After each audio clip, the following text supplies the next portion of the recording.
Manila Paper, alam na this, may gout ka na! Ayan na naman, nagpa-party-party na naman yung mga tatanda! Alam ko na talagang matanda na ako kapag kasi Jillian Ward, nagpapasexy na.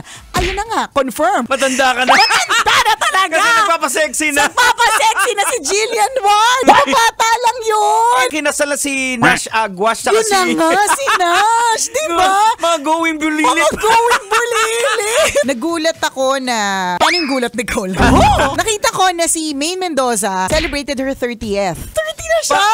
Parang kailan lang Yaya siyang... Dubs. Yaya Dub na pabebe. Pero Jex kasi Aldab was 2015. 2025 na ngayon. So ibig sabihin, 10 taon na din talaga ang lumipas. Grabe. Nung araw, di ba? Correct. Pag nagpe-present Manila Paper, rep paper, poster, kartolina, Yung isusulat mo, pag nagkamali ka, ulit ka na naman, di ba? Manila Paper, parang kailangan mo siyang i-fold-fold Oo, ng para marami yung margin niya, para ano? correct, di ba? Alam na alam. Yung mga nag-fold ng Manila Paper, alam na this, may gout ka na! Kung nga ikaw ay matanda, tas hanggang ngayon hindi ka maka-adjust sa panahon, adjust rin. Correct. Para maintindihan mo bakit sila ganyan magsalita. bakit Skibidi? Correct. Yung mga ano nila. Bakit Sigma? Kanina sabi sa akin ng anak ko what the Sigma?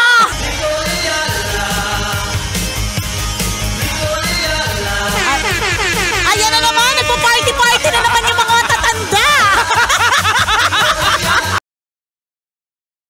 Wow! Enjoy na enjoy sa mga videos namin. Nako, Marami pa niyan dito, kabisyo. Kaya para mas feel good ka, I-like mo na ang video na to. At mag-subscribe na sa aming YouTube channel! Don't forget to click the notification bell Para lagi kang updated sa amin.